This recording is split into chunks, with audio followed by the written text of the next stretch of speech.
大家好，我係零心仔職塵，好高興見到大家。好啦，嗱咁啦，我諗好多人咧都有睇我咧上一次 Port4Lite 嘅開箱啦，同埋佢一啲特色嘅介紹。咁咧我都知道咧有好多人咧一定會有啲嘅好奇或者疑問，就住入邊嘅幾個細項。咁今次呢段評測咧就係為咗釋大家嘅疑慮，或者俾大家咧多一啲嘅概念，從而讓到你咧能夠去決定啊，究竟如果我想揀細尺寸嘅閱讀器咧，呢一部係咪我嘅良選呢？好，所以今日咧就會就住佢響顯示上、效能上，特別係集中喺閱讀體驗上嘅有一啲嘅比較展示。咁比較嘅對象咧就係我自己手頭咧用緊嘅呢一部 Lenovo ASC CPU 就強一截，顯示個解像度咧亦都係高一個兩級啊，咁所以咧就作為一個對照俾大家了解。咁咧希望咧可以咧俾到大家咧係多啲嘅參考，亦都咧可以咧係認識呢部機多啲。好，咁啊事不宜遲啦，去片。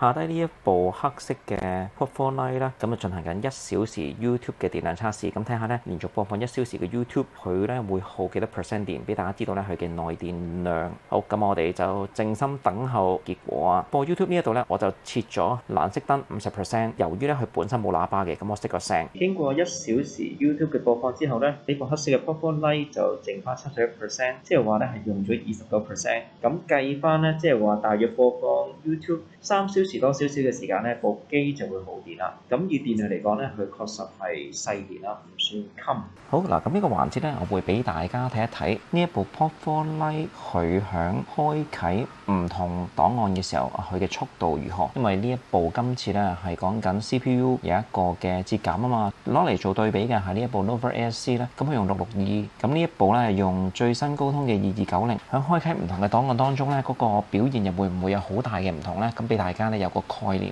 嗱，咁咧先係 PDF 檔。嗱，咁咧 PDF 檔咧我就揀選咗我手頭上擁有最大嘅900幾 MB 嘅景樂傳輸。咁龐大嘅檔案咧，好坦白講啊，其實真係唔係部部閱讀器咧可以處理到啊，係文石咧可以好輕鬆去駕馭。好嗱，咁直接就打大佬啊，咁咧試下900幾 MB 嘅景樂傳輸啊。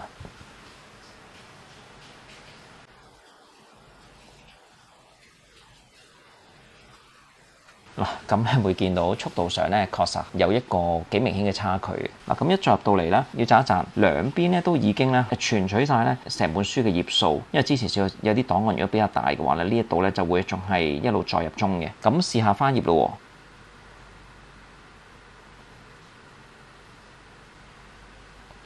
我要讚一讚喎，我隨機翻頁咧，佢哋兩邊都其實好爽快嘅喎。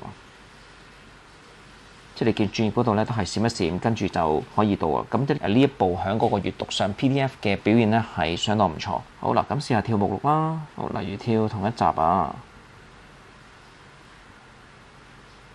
都係基本上係立即可以轉到喎。即係你見到同一齊去翻頁咧，嗰個速度咧其實都好快。另外特別喺度講講啊，你見到咧頭先測試景樂傳輸噶嘛 Port4Lite 呢度咧有一個同其他文石嘅型號唔同嘅地方就係咧，佢每次只能開啓一個檔案，佢唔能夠咧好似我呢部 ASC 咁樣咧，我可以開啓咗之後咧，佢會暫存喺呢度，可以隨時切換。佢每次只能夠支援咧係一個檔案開啓。如果有需要成日咧係喺唔同嘅檔案當中咧不斷切換嘅話咧，咁 Port4Lite 可能會造成麻煩啦。呢一度咧都俾你哋有個概念啊。嗱，見到補翻頭先咧係景樂傳輸嘅翻頁啦，呢一度你見到啦。嗱，景樂傳輸咧每一頁咧係有接近1 MB 嘅大細，但係咧翻頁喺呢度咧兩部機基本上嗰個表現咧都係不相伯仲。即係話雖然再入咧係需要多啲嘅時間，但係入到去之後咧嗰個翻頁表現咧 Port4Lite 係唔遜色嘅喎，係絕對值得一讚啊！呢個係 PDF 嘅嗰個表現。好，第二輪嘅效能測試咧就係 TXT 檔，咁咧就係呢一本冇鏈邊鋒啊，有1800萬字 TXT 檔咧都相當龐大。咁咧如果部機效能不足咧，其實咧喺開啓嘅時候需要係相當長嘅時間，或者甚至開啓唔到嘅。咁之前咧喺 More-Ink 嘅閱讀器嘅系列當中咧，有啲型號確實係未能開啓或者要等待相當長嘅時間。咁睇睇今次呢部 Port4Lite 嘅情況如何咯。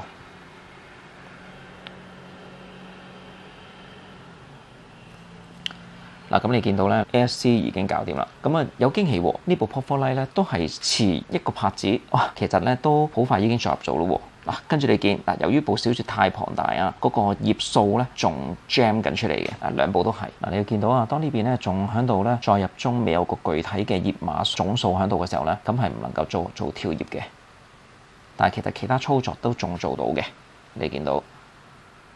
嗱，目錄呢邊咧已經係 jam 咗啦，嗱300幾頁，呢一度就500幾頁啦，稍遜嘅啫。咁你見到其實 Pop4Life 如果喺閱讀電子書當中咧，效能表現咧，我覺得係 OK 嘅。好嗱，你見如果喺目錄嗰度咧去跳頁，其實都可以係即時嘅喎，即係代表呢一度咧其實響讀取 TXT 檔本身文字系統係做得相當唔錯。咁呢部 Pop4Life 就算係效能慢啲都好啦，喺呢啲轉頁當中咧都冇問題嘅。咁基本上翻頁嘅速度咧都係相當順暢。TXT 檔當中咧呢一度咧係問題不大嘅。好啦，如果轉字體啊，試下嗱，你見到轉字體都係轉順嘅，係立即嘅可以。咁啊，相當唔錯喎。好，跟住咧就到 EPUB 檔，咁啊用翻咧《武林巔峰》呢一部小説，不過今次咧就轉咗係 EPUB 檔。頭先咧 TXT 檔咧佢有50幾 M 都能夠順利開啟嘅，咁 EPUB 呢一部咧就係大約係26點幾 M，咁啊睇一睇啊兩部機嘅效能情況如何啦。大家都會見到啊，咁同樣咧兩部開啟得都好爽快，個情況同頭先 TXT 檔咧其實係類近啊。不過同樣啦，總頁碼呢一度咧其實就仲 jam 緊嘅，咁啊所以你見唔到呢個總數。不過咧應該估計同頭先一樣咧，目錄係已經有呢邊已經 jam 咗啦，呢度稍慢1秒，但係都跟住都會見到。咁我諗咧切換目錄嗰度咧同頭先一樣，應該都好爽快，係見到都係轉順嘅。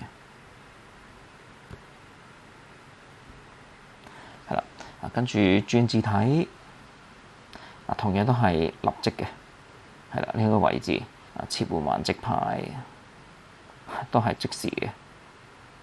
好，例如魯迅呢一本咧係直式排版嘅吶喊，咁啊 Mobi 檔嘅嗱，咁你見到咧嗰個效能嘅差距在於咧入到個檔案第一次嘅時候咧，咁要再入晒成本書嘅，咁你見到咁咧就要冇呢度。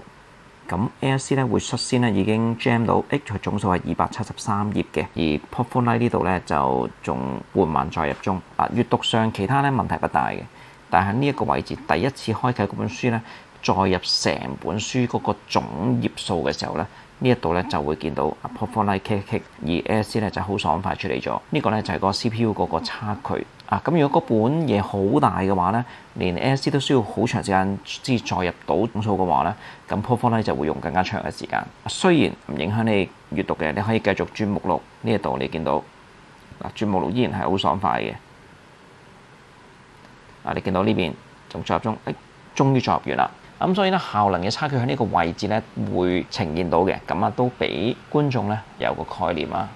好，而喺呢個環節咧，我會就住兩者嘅顯示效果俾大家咧有一個嘅對照。因為咧大家都知道呢一部咧 Pop4Life 咧，其實今代只有212 DPI， 比起平時細尺寸咧300 DPI 咧，其實就有一個嘅折減。但係響嗰個真實嘅閱讀體驗上，其實就差距幾遠呢？以下咧我就會從唔同嘅檔案去展示俾大家睇，其實係咪真係差距咁大呢？咁 Nova Air 咧係彩色啦，大家知道。但係咧如果佢淨係顯示純黑色嘅內容嘅話咧，咁其實佢都依然能夠保持咧係300 DPI 嘅鋭度嘅，所以咧可以有一個嘅對照。好，咁首先咧就會係以呢一本咧係從零開始嘅 TXT 檔咧作一個嘅比較。咁首先咧就係兩者咧都會係最大嘅字，你見到字號咧兩者都係11，咁咧兩者咧嗰個深色增強咧都係30。好，咁大家會見到啊，咁 ASC 咧放大7倍，題目嘅血拼呢隻字咧，咁係相當清晰嘅，咁啊冇狗牙邊嘅。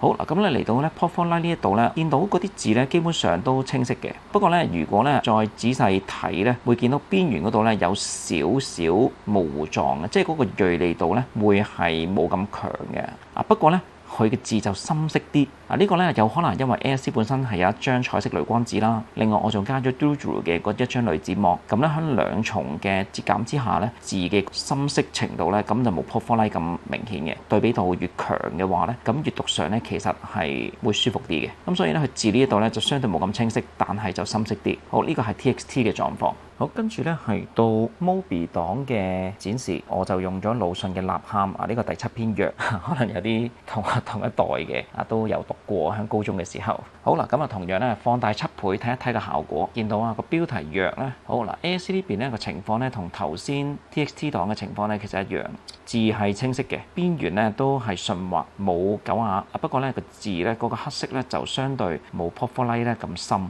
相同嘅情況嚟到 Pop4Life 放大7倍之下咧，會見到字咧個邊緣咧就會有少少咧模糊。咁呢個咧就係嗰個212 DPI 嘅嗰個限制。咁當然啦，你正常你唔會放到7倍大去睇嘅。咁去翻頭先正常，就算係最大嘅11號字號嚟講咧，其實你唔會見到太大嘅影響嘅。不過佢深色啲嘅真係會見到。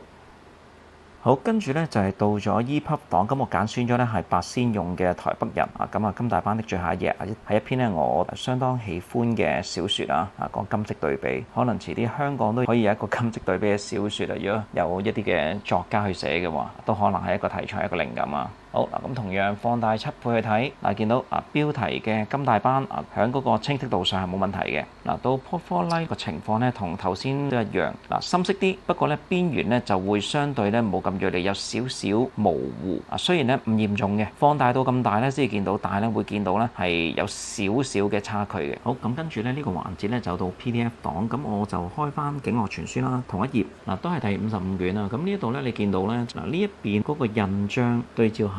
你會見到咧，其實咧嗰個細節你見到我放到差唔多大嘅縮放嗰度，同埋咧另外見到公陣嗰個章節呢一度咧好明顯咧係深色都好清晰嘅呈現喺呢個位置。如果單從文字同埋嗰個印章嘅細節嘅呈現嚟講咧，我覺得兩者其實係不相伯仲。即係如果單從咧係電子檔嘅閱讀，不論咧係 TXT、MOBI、EPUB 定係 PDF 都好咧，喺6寸呢個尺寸當中，哪怕由300降到212 DPI 都好啦，其實出嚟嗰個效果咧，正常嘅尺寸嘅閱讀嘅話咧，其實基本上問題不大，不比300 DPI 咧係來得順適。咁喺呢個情況之下咧，咁就有價值啦。作為一個入門嘅閱讀器嘅話咧，呢個位置咧其實係具吸引力嘅。咁都喺呢度咧，俾大家有個概念啊。好啦，今次呢一輪咧，咁就試一試，我就用咗佢哋原生嘅 Neo Browser 咧，搜尋梵高咁大家眼前見到咧呢一幅嘅星夜圖咁我想講咧，今代 Pop4 Lite 咧，佢用嗰個 Encarta 1100嗰個提升對比度嘅效果，其實真係表現得好好，好過頭啊！咁你見到咧，響而家嘅情況下，其實睇唔到細節嘅，咁所以咧，我就將嗰個深色增強咧就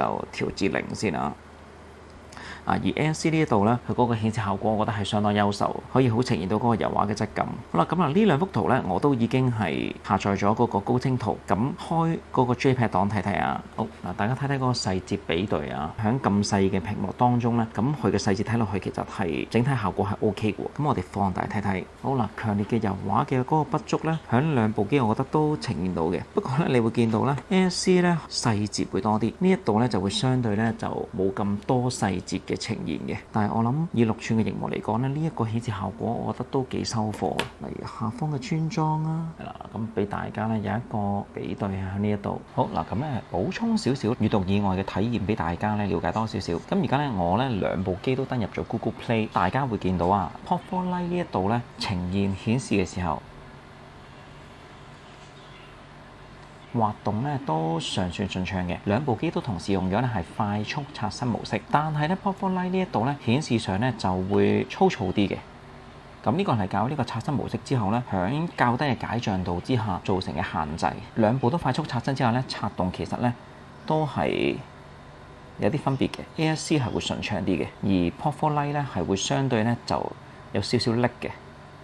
係啦，咁呢一度咧確係有分別。咁如果你話哇呢睇落去粗糙啲咧，我覺得唔係好接受到喎。咁有冇辦法可以處理到咧？有，就係唔好用快速刷新模式。嗱，如果要得到最佳嘅畫質咧，咁你就要用普通刷新模式。你見到轉咗之後咧，咁啲字咧就會係實淨好多嘅，但係咧刷新就唔 OK 啦，會閃爍得好犀利。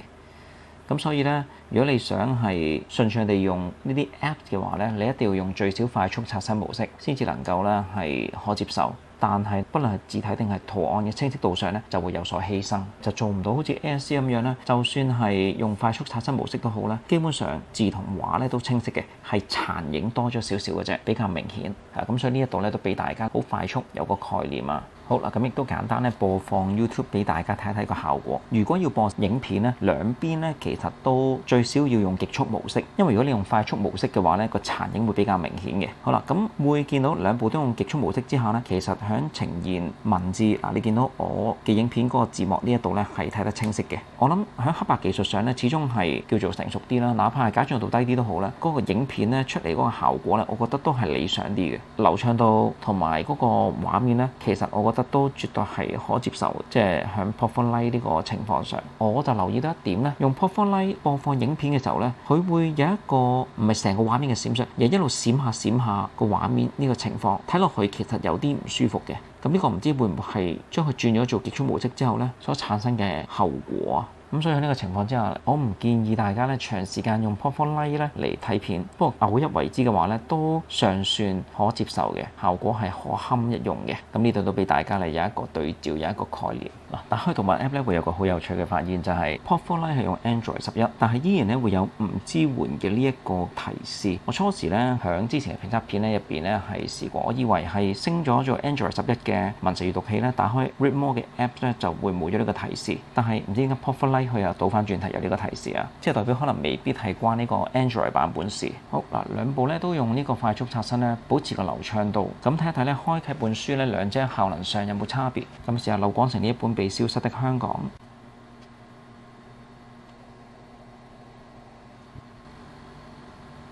你見到個差距都比較明顯喎。Pop4Lite 響運作讀物開書呢下咧，用嘅時間係多一節。唔好俾我 ASC 呢度嚇親啊！係因為我之前睇緊本 EPUB 檔嘅書咧，我嫌佢啲字咧唔夠深啊，我校到個深色增強咧比較高，所以顯示慢慢嘅時候變成咁樣。好啦，去翻30嘅深色增強啊！咁呢個係先係大家慣常所見嘅影像。嗱，咁樣翻頁上基本就冇問題啦，係再入內少少啫。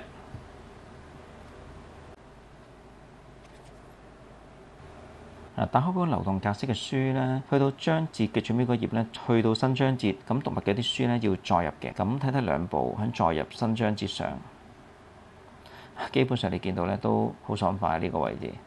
咁即係話係再入耐啲嘅啫，但係咧入到去閱讀之後咧，嗰個過程咧兩部表現相若，唔會有好明顯嘅差距。好，唔知大家咧睇完我頭先嘅評測之後，對呢部 Pop4Lite 印象如何呢？好，而家呢刻咧就補充一下多一項嘅資料俾大家去了解就係咧電量測試係啦，因為咧上一集咧我講到佢今代其實有一個嘅降級，就係喺嗰個充電上冇咗個 Quick Charge DC 咧，只係第一 A 咁啊，所以我都特登為大家咧去測試一下佢嘅嗰個充電速度。咁用到佢冇晒電熄咗機㗎啦，我就用咧係 Google Pixel Stand 去附嘅嗰個30W 插頭，連埋佢嗰條原裝嘅 Type C 線，確保咧充電嘅速度係一定係可以到達到個上限。咁啊插落呢部機嗰度，由熄機開始叉。好，咁咧呢部 Pop4Lite 咧頭30分鐘咧叉咗咧係38% 嘅電，1小時咧係70%，去到完整叉滿電咧就用咗1小時50分鐘左右。嗱，咁佢係1500毫安嘅電，細電嘅機嚟嘅。好啦，咁即係快定慢咧？為咗俾大家有一個對照咧，咁我都特登咧係就住我嗰部 ASC 進行同樣嘅電力測試，同樣嘅條件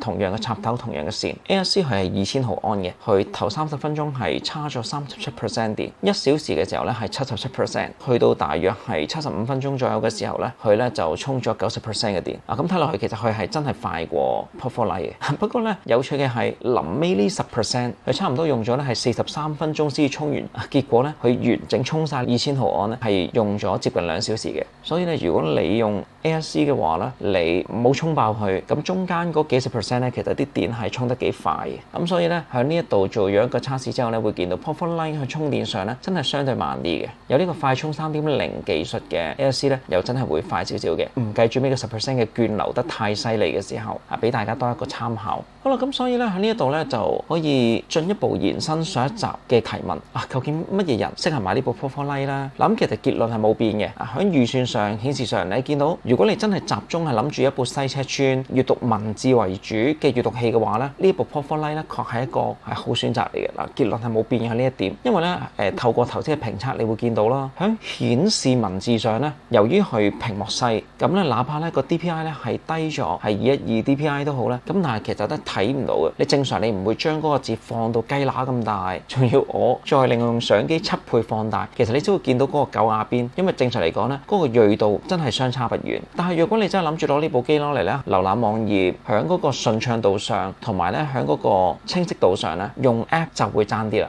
如果係一本電子書單純閱讀嘅話咧，佢嘅體驗係相當唔錯。所以喺呢個情況之下咧，咁我諗就住今日嘅評測，可以俾大家真係更加清晰去知道，切唔切合到你嘅需要咧？顯示上不用太擔心，雖然降級咗，但係出嚟嘅效果唔差，而效能上咧，佢亦都唔算慢。特別咧喺電子書嘅嗰個載入方面咧，佢其實係成承繼文社一路以嚟優秀嘅傳統，哪怕係大容量嘅檔案咧，佢其實雖然都要等待耐少少，但係起碼喺載入嗰度咧，佢係冇問題嘅。因為再一次強調，比起其他啲型號咧，有啲真係勝在唔到佢哋嗰個 CPU 吃不消，所以喺呢一度你見到雖然係效能慢咗，但起碼喺呢啲方面咧，你唔需要太擔心。即係話咧，喺閱讀體驗上咧，你能夠獲得一個咧，雖然打咗個折扣，但係完整嘅體驗。咁啊，再用落去啦，再一次咧係要喺度強調就係冇咗手掣操作，喺嗰個運作上咧，佢真係會棘手少少，冇咁順啊。如果佢好似前嗰一代咧，係有個實體鍵，撳一下係上一頁，撳兩下就係去翻主頁嘅話咧，咁就好好多啦。咁冇手掣操作都唔緊要，但係遺憾嘅係佢既冇實體鍵，亦都冇手掣操作咧。咁用落去嘅時候咧，總要多一兩步先至能夠可能係上一頁或者翻主頁咧，就會唔係好爽啊。入到書睇書就冇問題嘅，但係咧入到去睇書之前嘅操作咧，呢個位我覺得就又打咗個折扣啦。喺嗰個體驗上都喺度俾大家咧係了解。另外連接咗 WiFi 咧，一路操作嗰個調電嘅速度咧，真係